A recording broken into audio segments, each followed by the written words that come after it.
Hello friends, welcome to Gardening with Creekside. I am Jenny and today we are going to have a really fun project here at the flower bed that I call the Gatsby Gal bed because it has a Gatsby Gal hydrangea. It is right on the pathway from our driveway to the patio.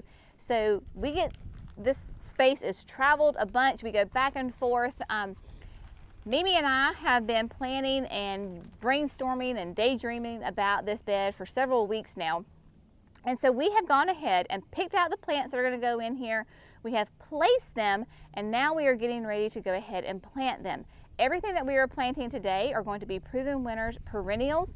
I have chosen them for 4 seasons of interest, really filling in this bed because if you remember, a year ago this bed did not even exist. And so we got kind of the bones of the bed in, and now another year has come, another season has come, and we're gonna add a few more layers to this flower bed to really kind of bulk it up and to give us, like I said, that flower power and that interest all year long. So we are going to get to planting, so stay tuned.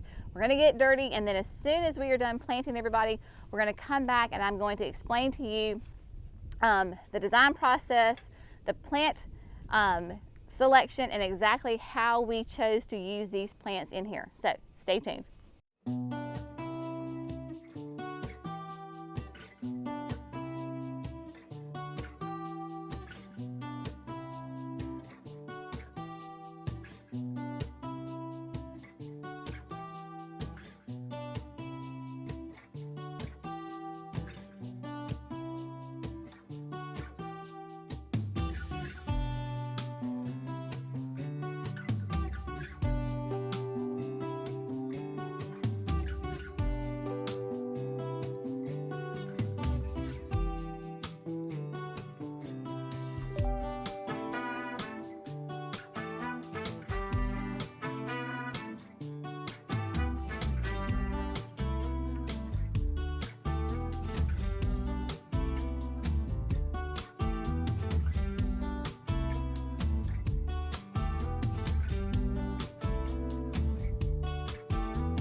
All right, so Mama and I got everything planted. I want to explain to you a little bit of my reasoning on how this bed is designed. Of course, we already have some shrubs in here. We'll link that video description up above so that you can see that. What we did today was we only added perennials to really bulk up this bed, and essentially my goal is to eliminate any empty space. So any empty space is a perfect place to put a perennial in here. This bed does get full sun. We are North Carolina, zone 7B. So I had to pick plants that really do well in those conditions because the sun comes up here and then it sits behind us. It just bakes all day long. We do have irrigation in here to give you a little bit of an idea of the growing conditions. So in the very back, you will remember I just recently took out the Invincible rubies and I put in the Limelight prime hydrangeas. They're going to be more narrow and tall. They're not going to be very wide, right? So they're going to be up and tall and not really out. So that's my backdrop, is to have those. Of course, Gatsby Gal hydrangea is there in the middle because this is the Gatsby Gal bed. And then I have 3 Scentlandias. So what we did is we have got some Midnight Masquerade Penstemon. There's 3 of them in here. They're dotted throughout. There's like one here. There is, got to find one behind the Scentlandia, and then there is one further down, because this perennial will get nice and big. I don't need to put her in a group of 3. She can stand by herself. She just gets that really rich, deep purple color. Right now though, she's probably the saddest looking perennial out here. Imagine what is to come, not what you see right in front of you. Gorgeous purple blooms on it. The pollinators love it. It's wonderful. So there's 3 big ones in there. And then of course I had to put in Shasta daisies. So right here we have a group of 3. This is the Daisy May. I put them close together. I did not really follow very many minimum plant spacings on this, because I want this to be really full. I want the plants to be touching one another. Yes, they are close to Scentlandia. It's fine. Everybody will come together and just be happy little friends, and if they're not, I can move them later.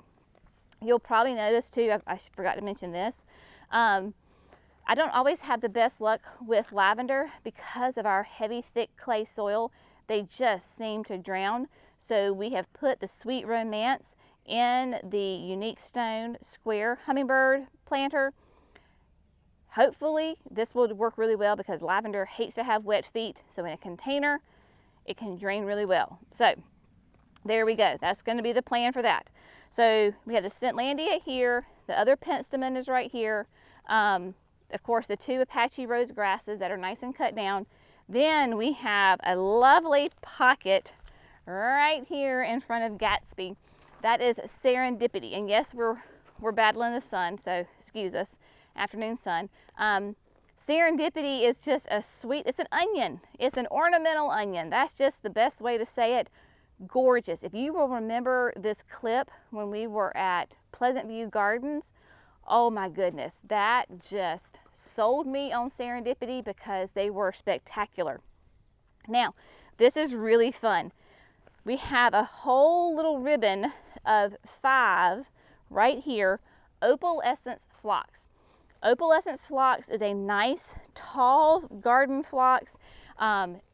Gorgeous, creamy, white, light pink blooms on it. Smells amazing. Again, that's a little ribbon back there. It's going to be gorgeous. Height, color, lightness, airiness, delicious scent. Of course, all the pollinators, they love it, so forth and so on. And then we have a great pocket again here of the Cat's Pajamas. So Cat's Pajamas is a fantastic Nepeta, nice and low growing, gorgeous blue blooms on it. Again, pollinators love it. Not that we have a problem with deer, but it is deer resistant. Nice minty smell. And putting them in groups of 5, that is something though that really we took away when Jerry and I did all of our tours at the end of the summer last year. When we went to Pleasant View Gardens, we went to 4-Star, Spring Meadow, and Walters Gardens. It's really one of the design tips that we really learned is if you want to make an impact, especially in a big place, use multiples of the same plants and put them in groupings together. It really makes a nice big impact and statement. Instead of just doing one single catmint, put 3 together or put 5 together. However many you want to put together, put them close together so then it grows and it looks like one big plant. Nice little design tip that I am embracing more and more these days. And then we do have another one of the Midnight Masquerades is back here. And then we really come into the pocket of fun right here. This is Banana Cream 2, and we have 8 of them. Yes, I did plant 8 of the same plant relatively close together because they're going to grow and they're going to be massive and it's going to be this gorgeous hedge. They are great for us. They're continuous bloomers. They respond really well to being deadheaded, so they make great little flower bouquets so you can bring them inside.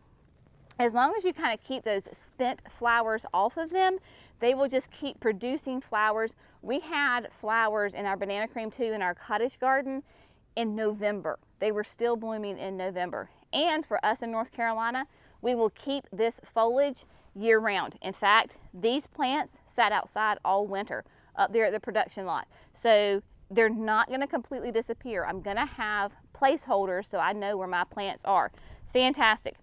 And then this is really fun. So Jared, if you can kind of come this way, because I don't know that he even knows this. So obviously we are going from one bed and transitioning into another. And I know the sun is being a booger-boo, so I apologize.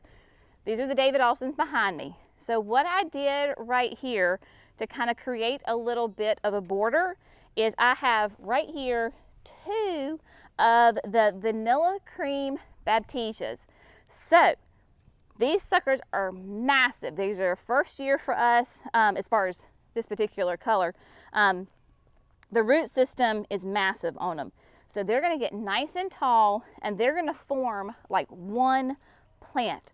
So basically I'm gonna have a little bit of a wall between one flower bed, the little pathway, and the next flower bed.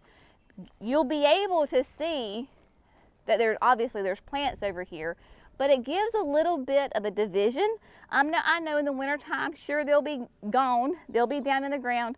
This is just something a little fun to add here because here's that Limelight Prime, Baptisia, the rose. So it'll create this little nook right here. Super excited about it. If it works out like I have it in my head, it's gonna be fantastic. And I will tell you too, here in like where this rock is, there's another blue Baptisia, and then right on the other side of the hummingbird planter, there is the other blue Baptisia. So we're gonna have lots of color in here. When things wake up and start growing, if I find that I have a little pocket or a little hole, I can always stick an annual in there. We'll have fun. We can always find room for more plants, right? So this has been a lot of fun. I just realized the reason why I did this, of course, this time last year, this bed was not even here. The end of last summer, I realized, you know what, everything in here is like the same shade of green. And I really need to do something different. I need to add more pops of color, more texture, more heights. So Mama and I brainstormed together on some things to do. Super excited about this. It's gonna be a lot of fun. Obviously, we're gonna come back through here and remulch because the David Alsons just got planted. That's gonna have to be mulched. So might as well just do it all at one time. Dig in the dirt, get your irrigation right if you're doing irrigation, make a mess on everybody, and then we'll come back in with the final blanket of mulch to make everything neat and tidy. We've still got plenty of time for that, so there's no rush. Anyway, hope you found this fun. Hope you've learned something. Maybe you saw a plant or two that piqued your interest and you want to add to your garden. As always, thanks so much for gardening Creekside. Y'all have a great day. See you next video. Bye, friends.